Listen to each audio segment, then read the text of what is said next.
Today is a beautiful, beautiful day, early in the morning. Well, not too early. And I was up, well, I got up around 6 most mornings, but I was up and it was just one of those mornings where I'm going, don't rush into it. Just sort of calibrate a little bit. Don't rush into it. Have a long shower, get yourself into the day. I've already done a little bit of work, now I'm out getting a bit of nature and vitamin D, so a bit of fresh air, a little bit of nature, all that good stuff. And I was kind of thinking to myself, getting ready, not rushing in. And that is one of the great pieces of advice I could give a homeowner, what you need to do before you start. And you need to do multiple things. Make sure you need the actual project. Make sure you need the size and shape of it. Make sure that your environment and work is stable. Make sure that nobody can predict the future. But one homeowner that I'm doing work for has gone out on the basis that if something happens, either him or his wife, they'll still be okay. So I thought that was very wise. Realize that there's going to be extra hidden costs.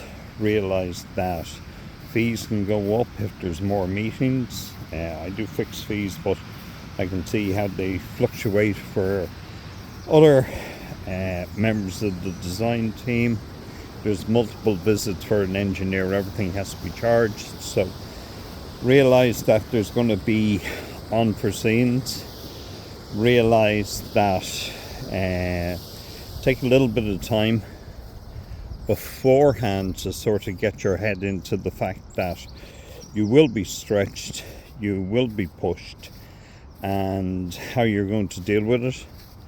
Put some sort of systems in place: fitness, health, walking, friendship, going for a beer and a burger, whatever mechanisms, hitting the gym, whatever mechanisms you need.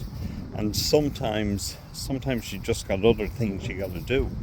And I've not been down to the gym for at least a week and a half, and you're kind of going, that's letting it slip a little bit, but long term it's not, because I'll come back and go strong. So building up resilience, building up awareness of contractor behavior, building up your capacity to be an influencer, giving yourself a little bit of time, but not too much time, because unfortunately I've seen situations where people have waited for the ideal design, the ideal builder, the ideal finance, and all of a sudden they've aged out.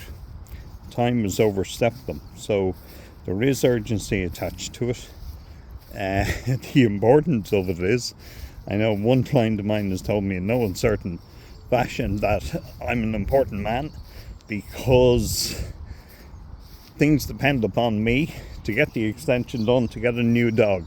And you go, how cute is that? But you also realise getting the new dog, and I certainly wish everybody all the best with that munchkin, but getting a new dog, it's life changing, lifestyle changing. That's what construction is.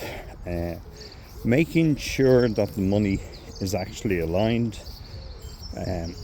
You may get bank loan, the money may be there, but that doesn't necessarily mean to say that somebody won't be on holidays at the first time of drawing down the money.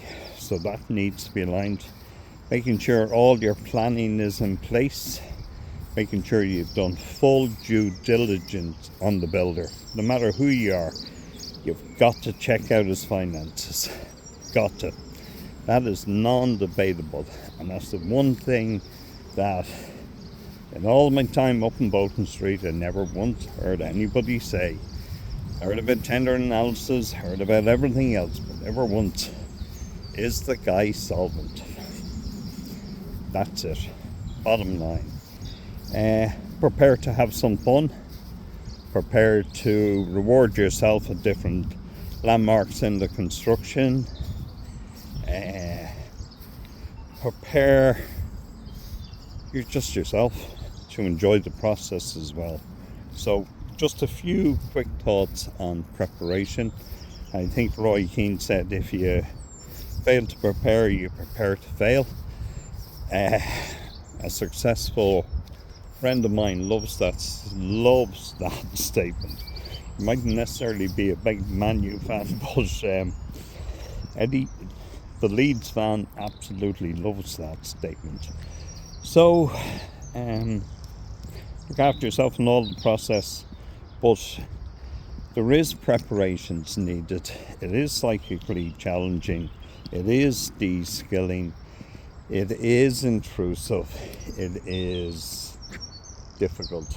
It is demanding, and it needs wealth on every level, physically, mentally, emotionally, and on humor wise as well. So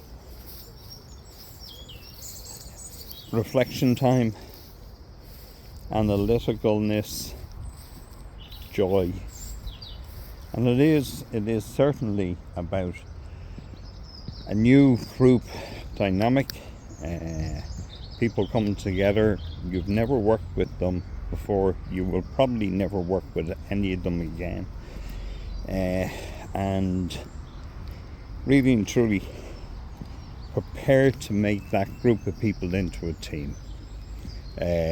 Prepare to facilitate them, prepare to co-join them, prepare to look for similarities and join up conversations, prepare to split them into subgroups for conversations, prepare to challenge them, prepare to bring them joy, prepare to be self-reflective upon your own, and this is crucial, to be self-reflective of your own input into the project.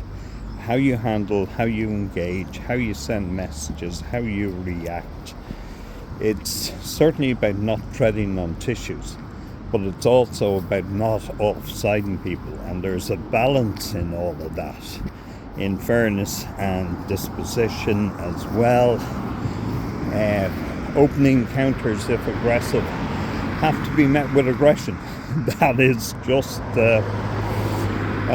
the rule of construction.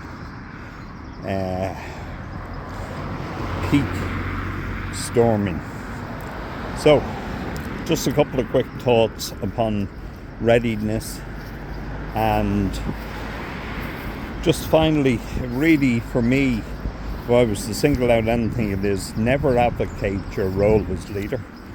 Never advocate your role as facilitator, and also empathy and an empathetic disposition to see other things from the other side.